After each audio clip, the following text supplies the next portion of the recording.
Hello, everyone. Welcome to Otaku Talk. I'm OD and happy to be here. Look, I apologize for not having a video last week and being late to a video this week. Full disclosure, I started a new game called Genshin Impact and I've been grinding hard on that, John. So, not an excuse. I plan on, taking this very, very seriously. So I'll try not to do that again. It's just new game kind of took over my life. But we're gonna go into reviewing chapter 993. I will touch base on 992 since I didn't release a video on that, and then we'll go into 993. 頑張れそう頑張れ諦めないで口笛吹きさ歩き出そうよ Going now Okay, so quick rundown of my views of chapter 992. Fucking awesome. Fucking awesome. As a manga chapter, it was exciting to read, but this is one of the things that's going to be 10 times better in the anime because as a lot of my personal friends in real life know, I'm a huge advocate for manga over anime. I just think manga tends to be better written, doesn't have a lot of the extra things that anime adds. But however, there is one category where manga will never, ever touch anime, and that is fight scenes. There is nothing. I'm just saying, there is nothing quite like seeing your favorite characters from a manga in live action, not live action, but animation fight, seeing the colors, seeing the full speed of their attacks, actually actually physically seeing their power come to life. And so I cannot wait to see this chapter animated because it was just all hype shit. So we start off the chapter with a meeting between Perospero, Big Ma, and Marcus the Phoenix. And honestly, I have no clue where this is going to go. Marcus doesn't look shook, which is really interesting considering he's standing in front of Yonko. I've mentioned before my displeasure with the fact that she kind of has seemed very pushovery. Like there have been consistent uh, feats of her strength shown. So she is by no means weak, but I don't understand what Oda's been trying to go for with her. Um, Maybe he's just trying to do the typical lull us into a false sense of security, or maybe he's setting her up to be an ally. One thing that has been pretty consistent with Big Mom's background is that she's not necessarily a bad person. She's just extraordinarily gluttonous, and she has a childlike demeanor, which is very ironic. And that just sounds like something that Oda would do, like flip it on its head. Like he calls someone Big Mom, but she acts like a big baby.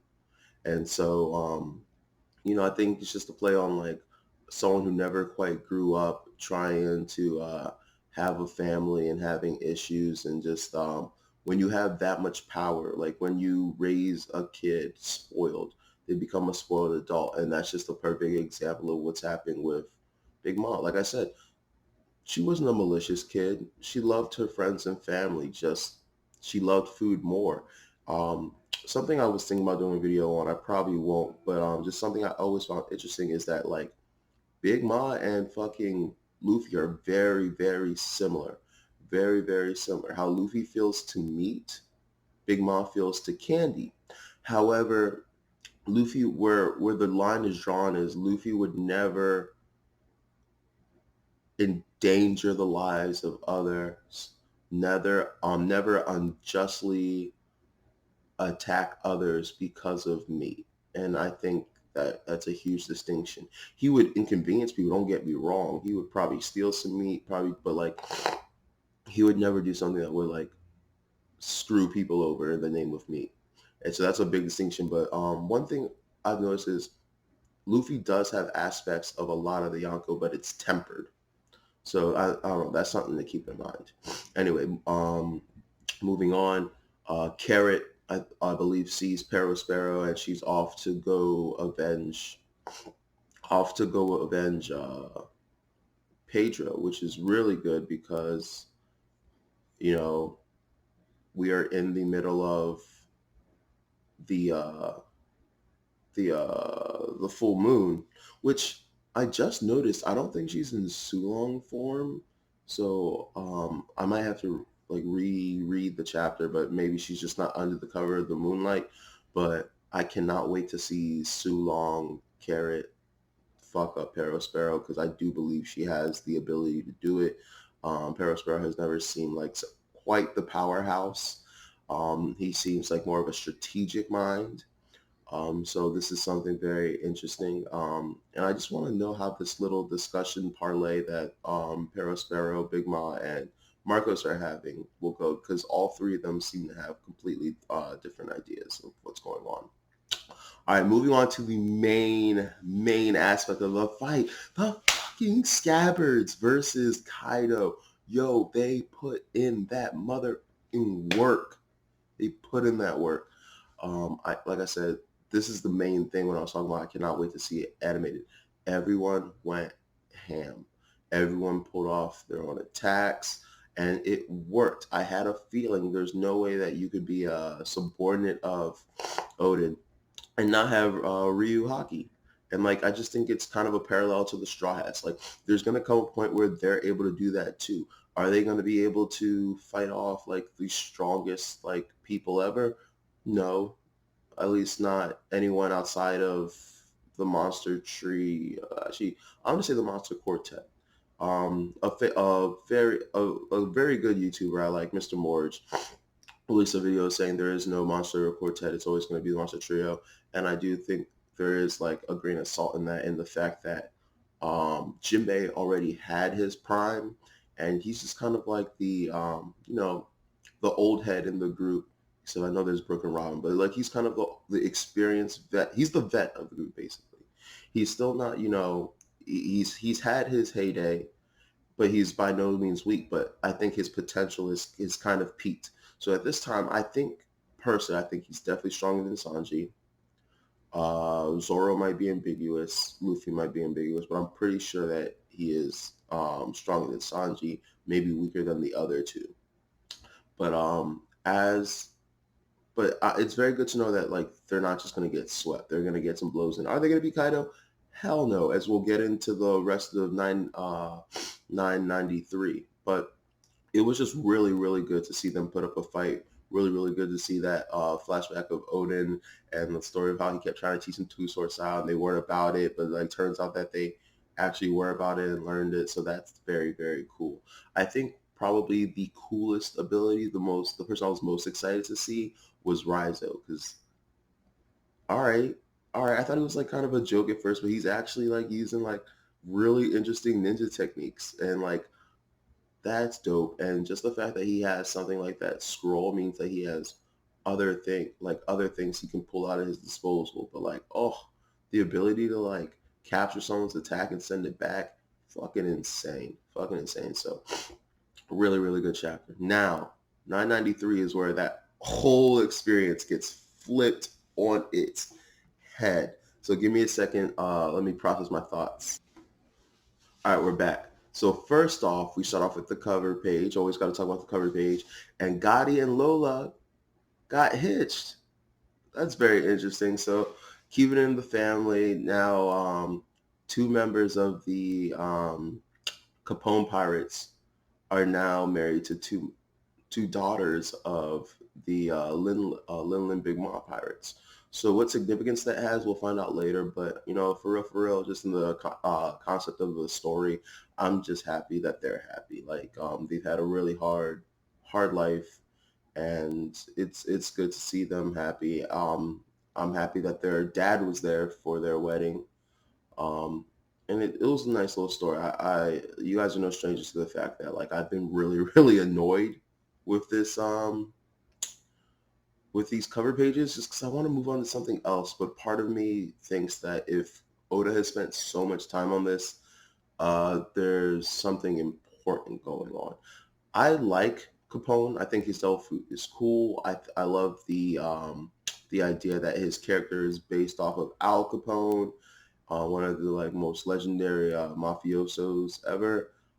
I've never trusted him, and it kind of makes me sketch like what they plan because I know he was never loyal to the Straw Hat Pirates, and he's kind of about his own agenda. But the thing that kind of reassures me is the fact that the whole mafia mentality is like family first, protect the family. And so as long as Lola and Chiffon are with them, that they're safe and protected. So that's good to hear. And as long as Lola and Chiffon are with them, they will convince him to help the Straw Hats in times of need and stuff like that. So that's good as well. To what extent we'll see, because I don't think he would ever do anything that would risk the safety of his crew and his kid, but we'll see. Anyway, moving on, we have Luffy rushing to join the fight, but he has a wave of people in front of him. Sanji pops out, you know, like a homie should, said, "I'm gonna help you out with save your energy." And then while they're both, spatting, having at it, Jimmy comes up, takes care of them in a while, and it makes me wonder because like they were saying that like Luffy said I think Sanji would take 10 seconds and then like Sanji then no Sanji said it would take Luffy 10 seconds to clear him out, and then or something like that, I forget, but there was someone said it would take 10 seconds, and then Luffy was like, it'll take 3 seconds if you help me. And then this dude Jinbei comes in and in like 1 second knocks out, like, I'm sure it's not everyone, but like just comes in and takes care of business. And I'm like, okay, Jinbei, all right, Jinbei, you that dude. Like, I really don't understand why people don't want him to be part of the like monster quartet or whatever, because like it's clear this dude is strong. This dude was a freaking Chichibukai. He was a like he was a warlord of the sea. So like I don't quite get it. He was under Tiger Fisher. This man was a captain once, just like how Kaido, the Rocks pirates had former, even Whitebeard, all these people had former captains under them. Luffy is no different, and this guy is clearly strong.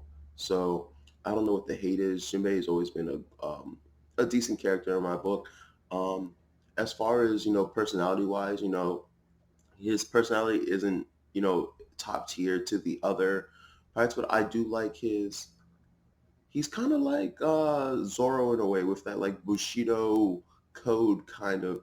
He is just super ethical, super loyal, super trustworthy, and like even though that doesn't really make him the most exciting character, it makes him a respectable, dope character. So yeah. Oh, I forgot to mention. I was supposed to mention this before I talked about that, but I just really like the juxtaposition of the beginning of the chapter where it's everyone at the Fire Fest having the time of their lives. Once a year, they get to actually like enjoy life. Their life isn't a living hell, and they're just talking about like the potential for the Kazuki family to like avenge them and like dethrone Kaido and how Orochi betrayed them. And then like as they're talking about all this, it's literally happening. And it's so dope and so inspiring, and it makes you just root so much harder for like Luffy, the Red Scabbards and the rest of the gang. But I don't know, everything seems to be going a little bit too well. And it just I don't feel the pressure yet. Most of the Toby Rappo aren't here. Yes, Sasaki is here, but like as a unit, I'm not seeing them.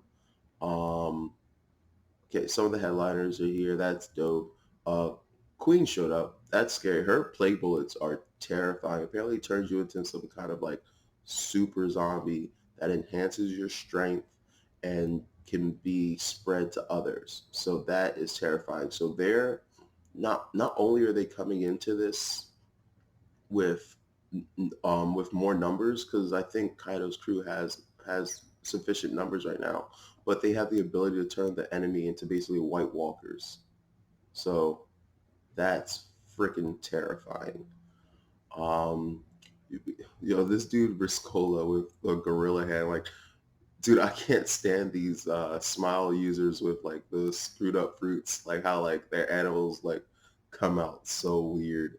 I don't what are like I don't know how Oda comes up with this stuff, but yeah, quickly dispatched. Then we have the the ninja girl relaying the information of what's happening on the battlefield to King. King has shown he's sufficiently intelligent, worthy of the first mate position, king position. So I want to see what he does with this information. Um, it does look like what I was talking about earlier. The Toby Rob are about to engage the enemy. That's going to be really, really dope. Can't wait to see that. Can't wait to see the Straw Hats get matchups. I want to see matchups that like they had back on. I'm saying particularly Alabasta.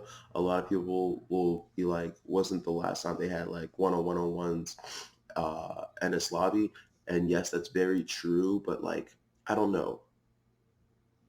The Ennis Lobby one wasn't really pushing past limits.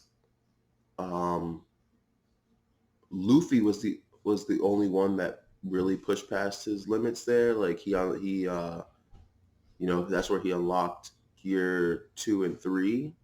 But Alabasta for everyone else, like Alabasta was the arc where Nami first got her climb attacked, where Zoro first learned to cut through steel, where all right, so Sanji technically got Diable Jambe at there, and then I guess Zoro got Shora. We haven't seen a Shora in a while, but I don't know. Something about Alabasta is like the cornerstone, in my opinion, to Straw Hat squad up. NS Lobby is one as well, but I don't know. There's just some element of Alabasta that like I really, really enjoyed. Um, we have Yamato heading over to help Momonosuke. That should be a really good fight. I can't wait for all their dialogue and interaction together because that's just funny. Like this random woman he's never met in his life proclaiming to be his dad Odin. Like it doesn't get any better comedy wise than that. Um, last but not least, we have Kaido versus the Scabbards. And actually, sorry, before I get into that, you see Momonosuke go, "Can I run away?" Is that something like a shogun can do? So I'm already telling you, Momonosuke is going to have a big moment. He already had a big moment earlier when he refused to lie. He had my name is Momonosuke moment, and that was really like he had huge balls in that scene. And so like I know he's going to try something else. As you recall, he has been training extensively with the sword under the tutelage of Zoro. And so like I wouldn't be surprised if he's not going to be able to like take someone out like straight up, but I wouldn't be surprised if he if he either started a engaged in a fight with someone that bought someone else time, or stopped someone from dying and bought someone time. Like I don't think he's actually hurting anyone, but I do think that he will interfere, and he will interfere in some important way, and his interference will have some grand impact. All right, finally to wrap up this chapter, Kaido, you had to have known that the Scabbards were no match for him. And so anyway, he's down, he gets up, he goes over to the Scabbards and just immediately unleashes a flurry of wind scythes. And he just takes off Kiku's whole arm, which honestly is not surprising. Like I said, this fight was going way too easy. Um, he literally didn't seem to be like struggling. He just kind of seemed to be sleeping on these guys. And I think now that they actually pose a threat to him, he's going to step it up. He even goes as far as to say they're too weak. And the scariest part about this is people like we still to this day have not seen his hybrid form. So there's levels to this. Like we're not even seeing. I don't like. Maybe I'm exaggerating here, but I feel like we haven't even seen like 50% of his strength because as we know, you go into your hybrid mode and then every zone we've ever seen has like levels to their hybrid mode. So just phenomenal chapters. We are on course to have, I want to say, I believe Oda said he wanted to get to chapter 1,000 by the end of this year. And we are we were on course and then we had this hiatus. But dude, you don't rush greatness. You don't rush stuff like this. Weeks I don't have One Piece. I am blown, but I understand like why I don't. So anyway, really enjoy this chapter. Hope you guys did too. Many things coming in the future uh, for future chapters. As I've said it a lot. It's better to just show than to just keep saying it. But there's going to be other chapter reviews. I really do want to start incorporating My Hero Academia. I really want to start incorporating Dr. Stone. Then once I'm consistently doing three, I'll throw some more in. Maybe Jujutsu Kaisen, maybe Chainsaw Man, maybe talk about anime here and there. I cannot wait. I'm constructing a list of anime One Piece analysis and theory videos I want to do. I have a Gurren Lagann theory video I want to do. Very excited for that. I'm going to be hiring an editor soon, so stay tuned for that. So a lot of things in the work here. So stay tuned. Thank you for tuning into Otaku Talk. Please like, subscribe, share. I would really, really appreciate it. It means a lot to me. All right, take care, guys. Bye.